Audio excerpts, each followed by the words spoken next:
जय श्री कृष्णा, जय श्री राम, जय गौ माता, जय राधे श्याम। आप देख रहे हैं तुलसी तपोवन यूट्यूब चैनल।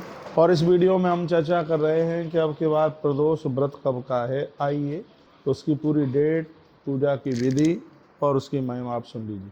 पहले तो मैं आपको यह निवेदन करूं कि भगवान महादेव को प्रसन्न करने के लिए प्रदोष की तिथि अपने आप में बहुत ज़्यादा विशेष है। आप पूरे वर्ष भर सोमवार के व्रत करते हैं और आप एक प्रदोष कर लेते हैं, उसकी महिमा बिल्कुल बराबर है। भगवान महादेव को प्रसन्न करने के लिए प्रदोष की बहुत बड़ी महिमा है, उसका बहुत बड़ा माहात्म्य है, जो कि जन्म पत्री की हर प्रतिकूलता अनुकूलता में बदल जाती है। धरती की ऐसी कोई समस्या नहीं है प्रदोष के द्वारा जिसका समाधान न हो। मैंने पूर्व में भी बोला है, प्रदोष के दिन काले तिल भगवान महादेव के ऊपर चढ़ाइए, बेल फल भगवान के ऊपर चढ़ाइए, गन्ने के रस से बना करके खीर भगवान का भोग लगाइए। इससे भगवान शिव अति प्रसन्न होते हैं। जन्म पत्री में कोई भी दोष हो, कितना भी बड़ा दोष हो, प्रदोष का व्रत करने से संपूर्ण समस्या का हल हो जाता है, समाधान हो जाता है। सोमवार को प्रदोष का व्रत करने से इष्ट की कृपा होती है। मंगलवार को प्रदोष का व्रत करने से बीमारियों के साथ साथ में जन्म पत्री में कोई भी क्रूर स्थिति में ग्रह बैठा हुआ है उसका समाधान हो जाता है। जमीन किसी ने अपने कब्जे में कर ली है, मकान किसी ने कब्जे में कर लिया है, तो उससे मुक्ति मिल जाती है। ये मंगलवार का प्रभाव है। बुधवार को प्रदोष का व्रत करने से व्यक्ति राजनीतिक क्षेत्र में बहुत बड़ा उत्थान करता है। बुधवार को प्रदोष करने से माता पिता की सेवा करने का लाभ प्राप्त होता है। गुरुवार को प्रदोष का व्रत करने से व्यक्ति गुरुदेव बृहस्पति जी महाराज की तरह विद्वान हो जाता है, उसके माथे की ताकत बढ़ जाती है, उसकी सोचने की शक्ति बढ़ जाती है। गुरुवार को प्रदोष करने की इतनी बड़ी महिमा है। शुक्रवार को प्रदोष करने से घोर गरीबी समाप्त होती है। बाजार में फंसा हुआ पैसा वापस आता है। माता लक्ष्मी का दिव्य दिन है। इस दिन भगवान के ऊपर बेल पत्र भी चढ़ाने की अपने आप में बहुत ही ज़्यादा महिमा है। गन्ने के रस से भगवान शिव का अभिषेक करने का भी बहुत बड़ा महात्म्य है। शुक्रवार के दिन इतनी बड़ी महिमा। यदि आप कोई मकान बनाने के लिए जा रहे हैं, कोई रुकावट आ रही है, प्लॉट पर आपका मकान खड़ा नहीं हो पा रहा है, तो शुक्रवार के दिन किसी जानकार विद्वान ब्राह्मण को बुलाकर भगवान महादेव का महारुद्राभिषेक उस जमीन में करा दें तो उस जमीन का दोष समाप्त हो जाता है। शुक्रवार के दिन प्रदोष की इतनी बड़ी महिमा है। शनिवार के दिन यदि प्रदोष करते हैं तो इसके दो लाभ हैं। एक तो आरोग्यता तो मिलती है, दूसरी बात इससे वंश वृद्धि बढ़ती है। नारी का बांझपन समाप्त होता है। कोई ऐसी बीमारियां समाप्त होती हैं जो डॉक्टर के कब्जे में भी नहीं आ रही। तो शनिवार के दिन प्रदोष का व्रत करने से वंश वृद्धि बढ़ती है। ऐसा हमारे ग्रंथों में, लिंग पुराण जैसे महान ग्रंथों में, दिव्य ग्रंथों में इस बात की विवेचना की गई है। आइए, रविवार के दिन प्रदोष करने से, उस दिन रविवार को प्रदोष पड़ता है तो उसको रवि प्रदोष कहते हैं, भानु प्रदोष कहते हैं। इस प्रदोष की बहुत बड़ी महिमा है अपने आप में। दुश्मन भी सम्मान करता है। युवा बच्चों को रोजगार मिलता है। जब ये कहा जाता है कि एक नंबर से रह जाते हैं, सफलता नहीं मिल पा रही है, तो उसके लिए रविवार बहुत ज़्यादा अद्भुत है। इतना सा ध्यान रखिए, यदि प्रदोष का व्रत बिना नमक खाए आप करते हैं तो इसकी महिमा ज़्यादा है। इसमें कोई भी नमक ना लें, वो दूसरा आयोडीन तो लिया ही नहीं जाता, इसमें फलार वाला नमक भी ना लें तो ये और ज़्यादा बढ़िया है। बहुत लोग दूसरे दिन प्रदोष का व्रत करने के दूसरे दिन जा कर के भोजन प्रसाद लेते हैं। बहुत लोग रात्रि में प्रदोष पूजा के बाद में भी भोजन ले लेते हैं। अब प्रदोष पूजा के बाद में कितने बजे लेना है? जितना प्रदोष पूजा का टाइम है उतने समय में यदि आप अन्न लेते हैं तो उतने समय में मत लीजिए। ऐसा नहीं है कि प्रदोष की पूजा का टाइम है 5 बजे का शुरू का और 5:30 बजे तक आपकी आधे घंटे में पूजा पूरी हो जाती है और 6 बजे आप खाना शुरू कर दें। नहीं, प्रदोष की पूजा का टाइम जितने बजे से जितने बजे तक है उतने समय में आप अन्न न लें। तो इसलिए हर प्रदोष के समय में मैं एक वीडियो आपको भेजता हूं और अभी भी मैं आपको बता रहा हूं कि प्रदोष कब का है, 20 तारीख का या 21 तारीख का है। तो मैं आपको निवेदन कर दूं, अब के बार जो प्रदोष है वो 21 अप्रैल का है, यानी रविवार का है, रवि प्रदोष है। और ये रविवार को पड़ने वाला प्रदोष ये युवा बच्चों के लिए बहुत ज़्यादा लाभप्रद है। उनकी बेरोजगारी को समाप्त कराता है, आंखों की देखने की ताकत बढ़ती है, आंखों की रोगता समाप्त होती है, भगवान सूर्यदेव की कृपा होती है। तो अब के बार में पूजा का टाइम है रात्रि को 5:53 से लेकर के 9:03 तक रात्रि में ये समय है। प्रदोष पूजा का ये टाइम है।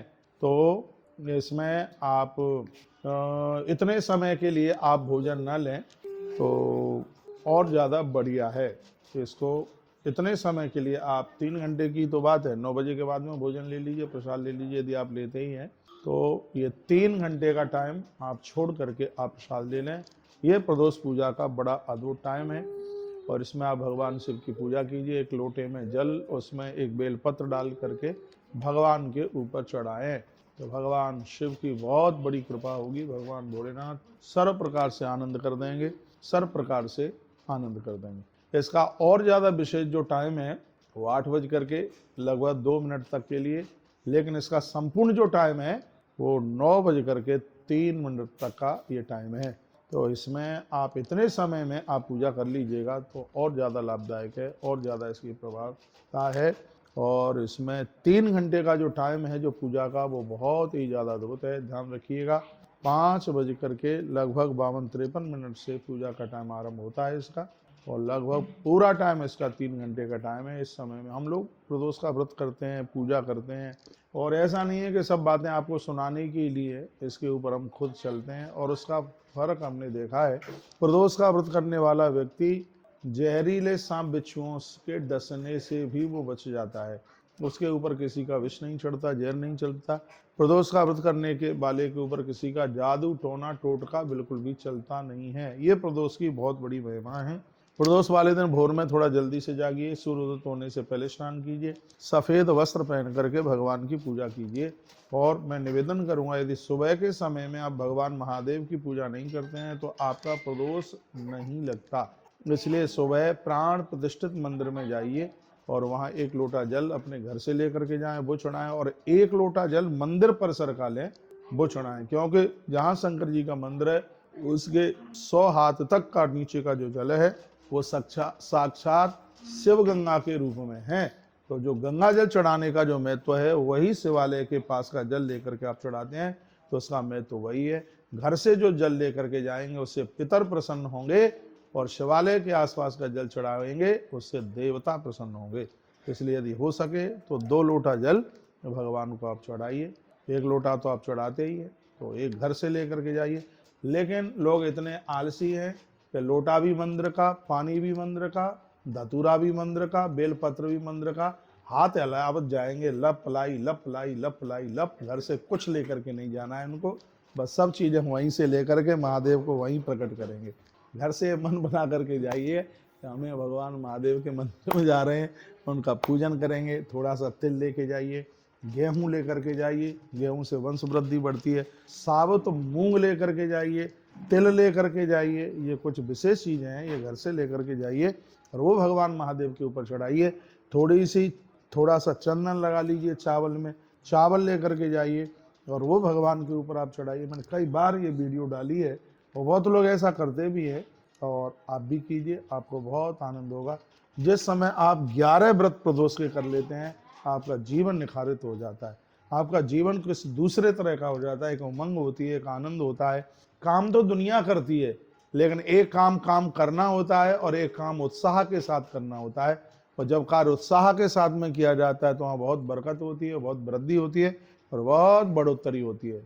मुझे युवा लोग भी सुन पा रहे होंगे, मैं आप सबको कहना चाहूँगा, जब तक आप भगवान से नहीं जुड़ोगे तब तक जीवन में आनंद लाभ प्राप्त कर ही नहीं सकते।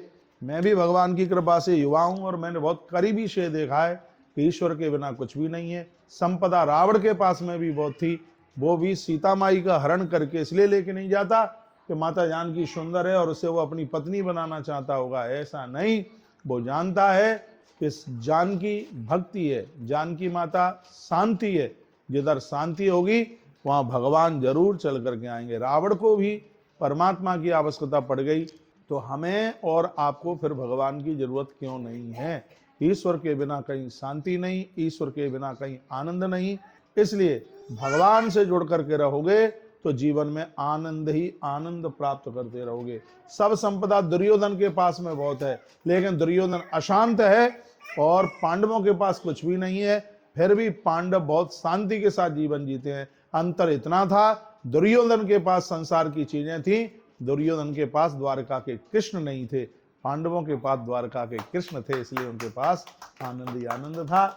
जो अपनी जिंदगी के रथ में परमात्मा को बिठा करके रखेगा, संसार के युद्ध में वो विजयी हो जाएगा, उसको कोई पराजित नहीं कर सकता।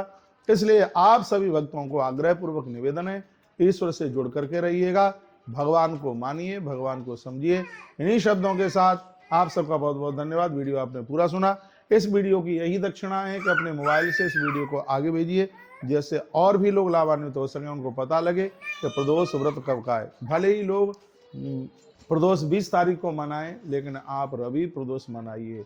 20 तारीख को इसलिए नहीं आप प्रदोष मना पाएंगे क्योंकि प्रदोष की तिथि 20 तारीख को रात्रि को 10:40 से आरंभ हो रही है। 10:40 और 10:40 और 44 पर तिथि ये त्रयोदशी शुरू हो रही है, तो फिर उसको आप फिर मना कैसे लेंगे। इसलिए आप सबको यह कहना होगा कि आप सब प्रदोष है वह 21 तारीख को मनाइएगा। बहुत बहुत धन्यवाद। ऐसे हमारे साथ जुड़े रहिए, हम आपको किसी भी प्रकार से कंफ्यूज नहीं करेंगे, एक एक बात का समाधान होगा और आप इन वीडियो के साथ में अपनी जिंदगी को, जीवन को जोड़ते हुए भगवान की कृपा का लाभ प्राप्त करते रहिए। जो भी कोई पूजा पाठ आप करते हैं, माता पिता के चरणों में वंदन प्रणाम करके और आप भगवान को प्रणाम करते हैं, तो आपका एक प्रणाम 1000 प्रणाम के बराबर हो जाता है। ये महिमा माता पिता की है, क्योंकि गौरी शंकर माता पिता में विराजित होते हैं। आप देवी देवताओं को खूब पूजें, लेकिन माँ बाबूजी के प्रति आदर नहीं है, तो ये समझ लो कि आपकी पूजा ऐसे है जैसे राख में देसी कनस्तर घी का छोड़ दिया, उसका कोई मतलब नहीं है। यदि वृद्धों के प्रति अपना समर्पण नहीं है, तो स्पष्ट वर्णन है ब्रह्म पुराण में, भगवान हमारी कोई भी पूजा स्वीकार नहीं करते। बहुत बहुत धन्यवाद। इन्हीं शब्दों के साथ वाणी को विराम, आप सबको प्रणाम। जय श्री कृष्णा, जय श्री राम, जय गौ माता, जय राधे।